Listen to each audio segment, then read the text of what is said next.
Assalomu alaykum kanalimizning aziz muxlislari. Astronomiyada olis masofalarni hisoblash uchun maxsus o'lchov birliklari qabul qilingan. Ushbu o'lchov birliklari haqida avvalgi videolarimizning birida ma'lumot bergan edik. Ushbu dasturimizda esa yorug'lik yili o'lchovi haqida batafsilroq to'xtalib o'tamiz.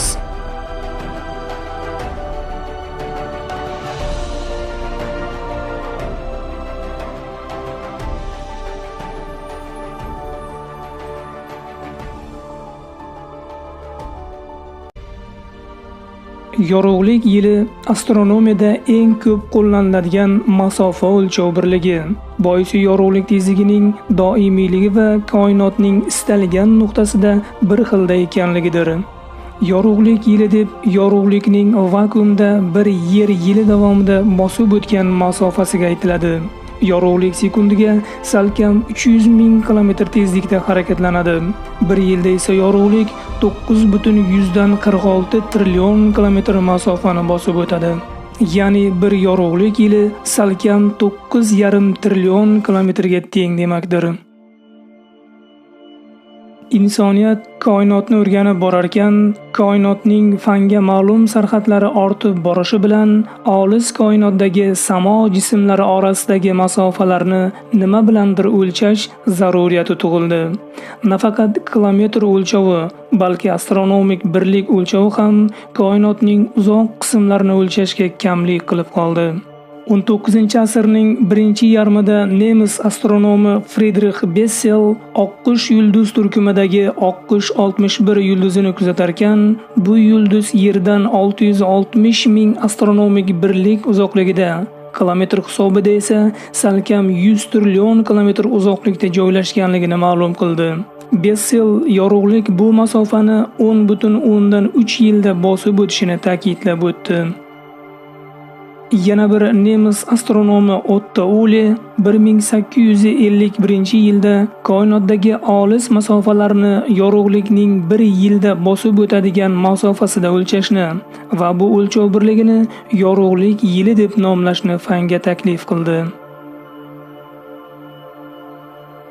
Yorug'lik yili bilan bir qatorda yorug'likning yorug'lik soniyasi, yorug'lik daqiqasi, yorug'lik soati, yorug'lik sutkasi, haftasi va yorug'lik oyi kabi kichikroq o'lchovlari ham bor.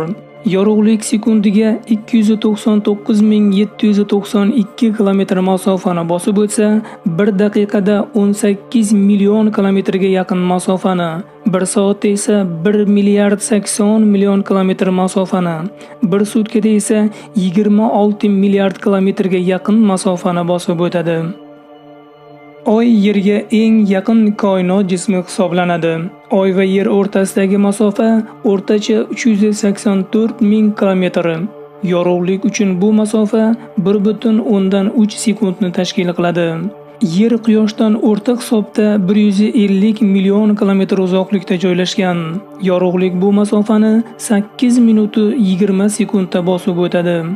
Bir vaqtlar Quyosh tizimidagi 9-sayyora hisoblangan Plutonga Quyosh nuri 6 soatda yetib boradi.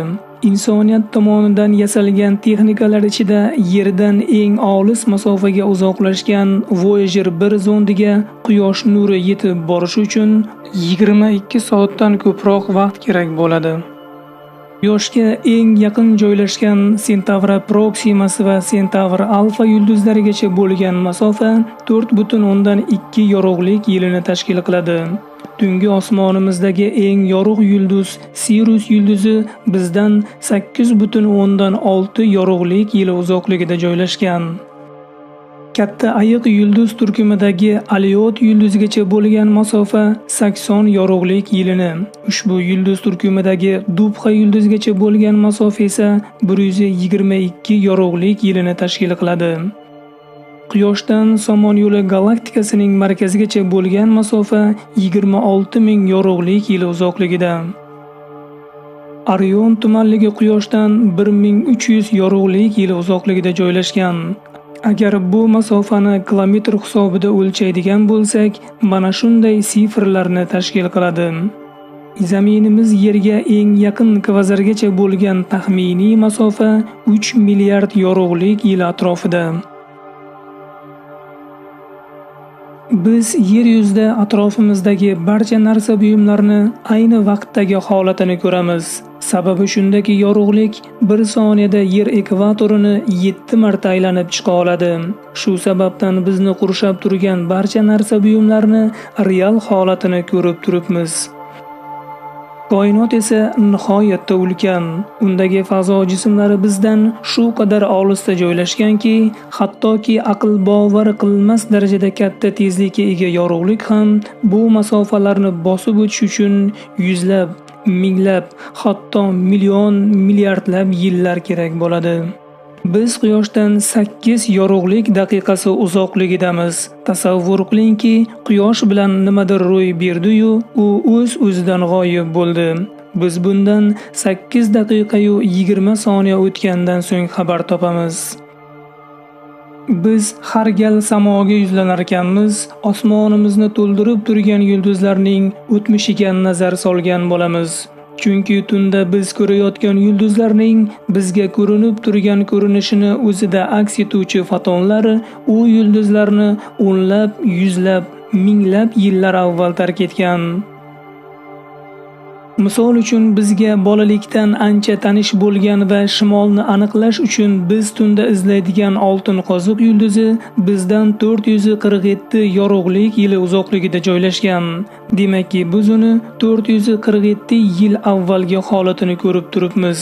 Oltin qoziq yulduzining hozirda bizga ko'rinib turgan ko'rinishi u yulduzni bundan 447 yil avval tark etgan. Orion yulduz turkumidagi yorqin yulduzlardan biri Betelgeyze yulduzi bizdan o'rtacha 500 yorug'lik yil uzoqligida. Agar bu qizil gigant portlaydigan bo'lsa, biz bundan 5 asr o'tgandan keyingina xabar topamiz. Olimlarning taxminicha Betelgeyze yulduzi allaqachon portlagan bo'lishi ham mumkin. Nafaqat Betelgeyze yulduzi, balki koinotda bizga hamon ko'rinish berib turgan yulduzlarning ko'pchiligi allaqachon yo'qlikka yuz tutgan.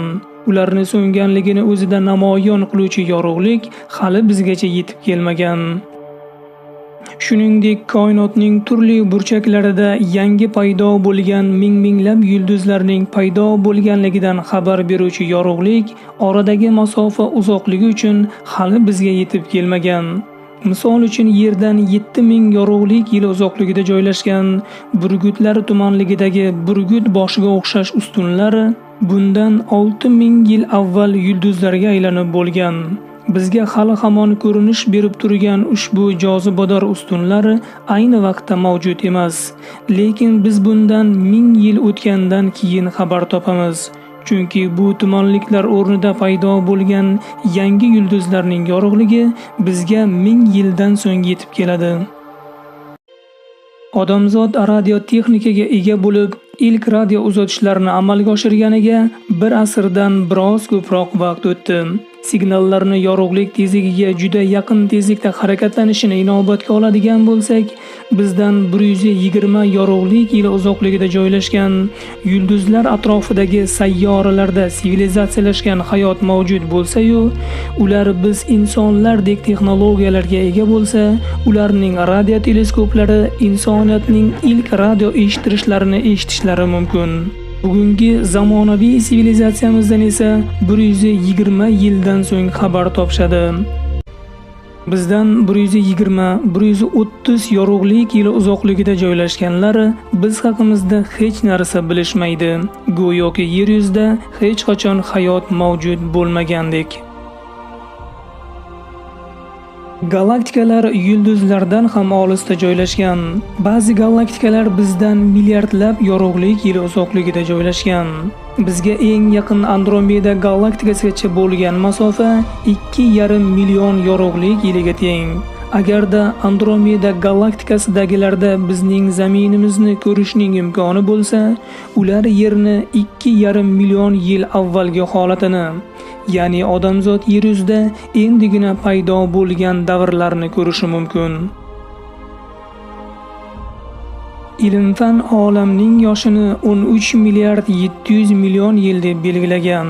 Olamning kengayib borayotganligini va uning yoshini inobatga oladigan bo'lsak, Bizdan 13 milliard 700 million yorug'lik yili uzoqligida joylashgan samo jismlarini biz yerliklar hech qachon ko'ra olmaymiz.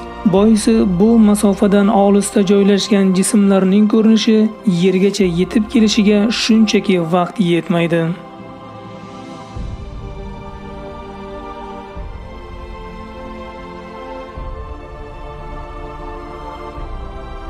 Sizlarga yetkazmoqchi bo'lganlarimiz shulardan iborat edi. Videomiz manzur bo'lgan bo'lsa, like bosishni unutmang. Zero kanalning rivojlanishi aynan sizlarning layklaringizga bog'liq. Qandaydir fikr mulohazalaringiz bo'lsa, kommentariyalarda qoldiring. Kanalimizga obuna bo'ling va yangi videolarimizni o'tkazib yubormang. Barchangizga xush kayfiyat tilagan holda keyingi videolarimizgacha ko'rishguncha deb qolamiz.